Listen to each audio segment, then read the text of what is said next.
The FBI says a network of online predators is using common social media and gaming sites to find young victims. Their goal? To manipulate the victims to share violent images of themselves, self-mutilating, killing pets, or even sharing sexual images. KTVU's Jenna Katsuyama spoke with the FBI and an investigative journalist who has been tracking the group. She has this special report on the methods and the mental anguish the predators inflict. I've been working on extremism for maybe about 7 years now. This is some of the worst stuff I've ever seen. Investigative journalist Ali Winston was part of a collaborative team, including journalists from the U.S., Germany, and Romania, who collaborated on an investigation into the online group called 764. Winston says the group's name comes from the zip code of the founder. The members gather on social media and manipulate young people to harm themselves for the group's pleasure. The stories that we heard from the victims, a number of whom we interviewed for this collaborative, they were heartrending. Winston said victims would be asked to send compromising or nude photos or harm themselves by inflicting cuts or so-called cut signs. It's when you carve that person's handle into your skin with a blade or a razor or another sharp object. And this is a modus operandi of 764. They do this all the time, and some of the cut signs that I've seen are just, they're horrific. Winston says the group's members also would order victims to commit violent acts on animals. That's something else that 764 asks people to do, to hurt their pet. There's a young woman who beheaded her hamster live in what they call a red room, which is basically a live stream room on Discord, a video chat. So that's the sort of thing that would happen. We spoke with the FBI, which issued an alert this past fall about 764 and other similar groups.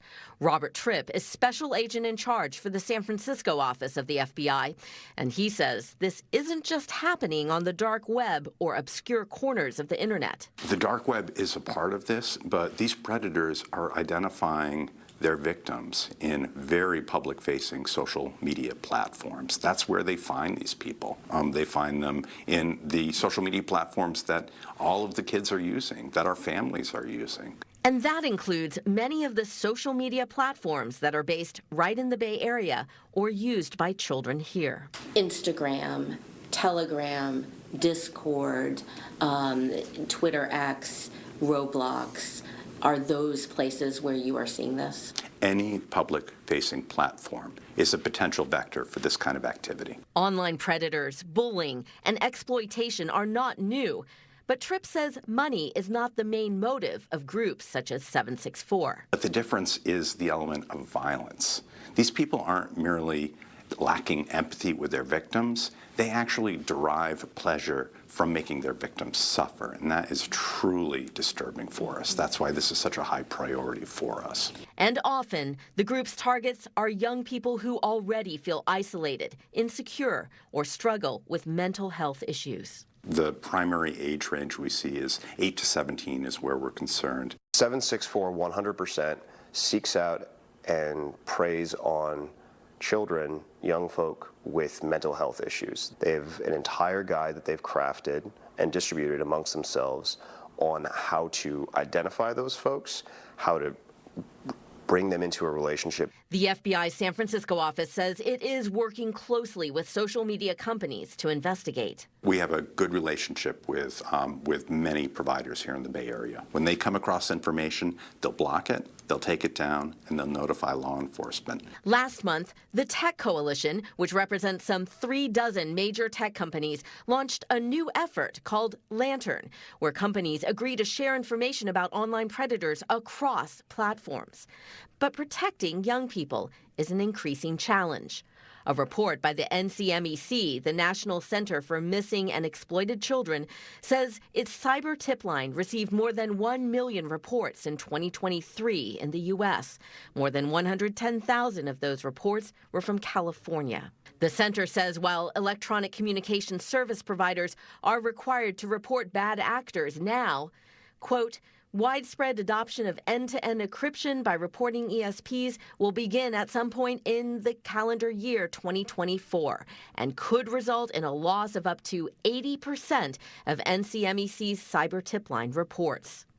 Adding to the challenge, a new study from Stanford's Internet Observer team says the NCMEC's systems are in dire need of updates to keep pace with technology, something that would require a big increase in funding. The FBI says one factor that can help is for family members, friends, teachers, and other trusted adults to be watchful for any signs that something might be wrong. If they see their children suddenly become very withdrawn, they see their children covering up, hiding their arms and legs, for example, because cutting is a part of this.